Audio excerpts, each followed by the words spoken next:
자, 문제 5번입니다. 자, 2021년 귀속 원천징수 자료와 관련을 하여 다음 물음에 답하시오입니다. 자, 5-1번은요, 사원 등록에 대한 문제입니다. 5-1번은 사원 등록. 이게 제가 시험 확률상 제가 보기에는 급여가 이제 2번 나오면은 사원 등록이 1번 나오는 경우가 좀 몇 번씩 있어요. 그래서 마침 제가 97회차가 지금 사원 등록이 나와가지고 98회차는 급여 나올 확률이 이제 높을 거라 예상을 했는데, 하물며 제가 이제 예상이 좀 그게 좀 맞았고요. 학원에 지금 제가 교사를 있기 때문에 학원에서는 제가 이번에 97회차 사원 등록 나오면은 확률상 98회차는 급여 입력 나올 확률이 높다고 제가 얘기를 한 바가 있었는데 거기에서 이제 중퇴자에 대해서 제가 언급을 한 바가 있는데, 중퇴자가 제가 알기로는 84회차 이후로는 한 번도 안 나왔습니다. 84회차 이후로는 출제된 바가 한 번도 없어요. 그러면은 98회차면은 거의 다 14회차 이후부터는 나온 바가 없다는 거죠. 그렇기 때문에 이번에 혹시 14회차 이후로 중퇴자는 안 났습니다 라고 해가지고 중퇴자 나올 확률이 높습니다 라고 얘기를 하니까 이번 예상 적중이 맞았습니다. 우연치 않게도 예상 적중이 맞았기 때문에, 그래서 98회차에서 이제 풀어보신 분들은 급여자료 입력에 중퇴자까지 같이 나왔을 거예요. 그래서 그 중퇴자까지 같이 나왔기 때문에, 그래서 이번에 제 예상이 적중했다는 점, 자랑은 아니고요. 예, 그래서 한번 얘기를 한번 해봤습니다. 자, 그러면은 문제 5번에 대해서 한번 보도록 하겠습니다. 자, 다음 자료를 보고 내국인이며 거주자인 사무직 사원 건예원에 사원 등록을 하고 건예원의 부양가족을 모두 부양가족 명세서에 등록한 후에 세부담이 최소화되도록 공제 여부를 입력하시오입니다. 단 기본공제 대상자가 아닌 경우 부로 표시할 것입니다. 자, 이 문제는 5점짜리 문제입니다. 자, 이 문제를 입력하기 전에 공제 여부를 먼저 한번 판단해 보도록 하겠습니다. 자, 공제 여부를 먼저 판단하는데, 이때 공제 여부는 본인은 이제 무조건 공제 대상이 되고요. 배우자에 대해서 한번 보도록 하겠습니다. 자, 배우자는 구정민입니다. 요거는 보나마나 부죠. 예, 왜냐면은 소득금액이 100만원 넘어요. 그래서 부가 되고요. 그 다음에 건정무하고 이게 손미영을 이제 보셔야 되는데, 손미영은 부예요. 지금 얘기하는 손미영은 부고요. 건정무 같은 경우에는, 복권 같은 경우에는 소득이 높고 낮음에 관계없이 무조건 소득 자체는 아예 없는 걸로 봐요. 그러니까 무조건 원천징수에 해당되니까 공제 대상이 되고요. 이거는 공제 대상이 되고요. 그 다음에 구태성하고 이제 건우성인데, 구태성은 아들내미이기 때문에 공제는 가능해요. 소득이 없기 때문에 가능하고, 건우성 같은 경우에는 본래 형제자매인 경우에는 20세 이하 60세 이상에 대한 조건이 붙어 있지만, 현재 지금 이 문제를 봤을 때는 장애인에 해당이 돼요.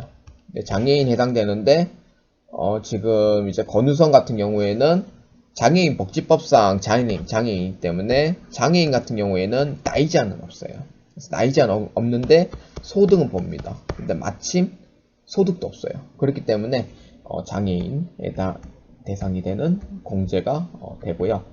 그래서 여기에서 공제 안 되는 부분은 구정민하고 손미영은 공제 대상이 안 됩니다. 거기서 이제 불허해주고 나머지 부분은 공제가 되니까 공제 대상에 대해서 한번 보도록 하겠습니다. 자, 그러면은 사원 등록에 클릭합니다. 자, 사원 등록에 이제 클릭을 하시면은 건미영을 등록시킵니다. 4번은 101번 건미영입니다. 건예원입니다. 주민등록번호 입력합니다. 89012325487542입니다. 자, 입사 연월일은 언제냐면은 2021년 7월 1일입니다. 자, 부양가족 명세에 클릭합니다. 자, 부녀자 공제 여부를 적용해야 되는데, 연간 총급여액 3천만원은 소득금액 3천만원이 아니기 때문에 부녀자 공제는 해당이 됩니다. 자, 여성이고 지금 부양하는 가족이 있기 때문에 분유자 공제에 해당이 되고요. 자, 그 다음에 배우자 입력해 줍니다. 구정민입니다.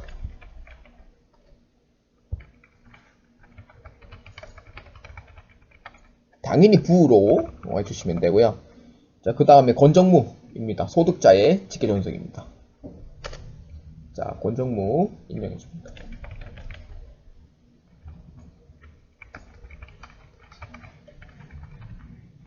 자, 이렇게 입력해 주고요. 복권은 당연히 공제 대상이 안 됩니다. 공제 대상이 됩니다. 소득이 아예 없는 걸로 봅니다. 자, 손미영 입력합니다. 손미영은 소득자의 직계존속 손미영 입력해 줍니다.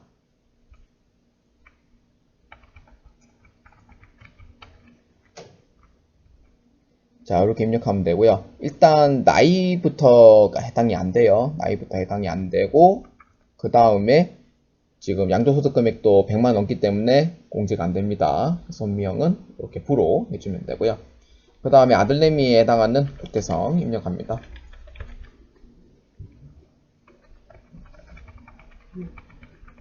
자, 이렇게 20세 이하로 해주면 되고요.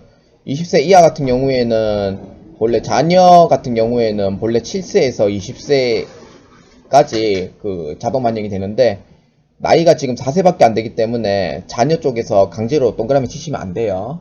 안 되고요. 넘어가시면 되고요. 그 다음 형제 자매 권유성입니다.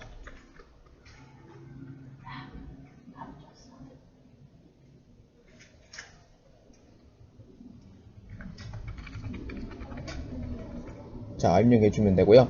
자, 이분은 지금 장애인에 해당이 돼요. 장애인복지법상 장애인이니까 나이 제한은 없지만 소득은 봅니다. 그래서 장애인 복지법상 장애인으로 해가지고 이렇게 입력을 해주시면 됩니다.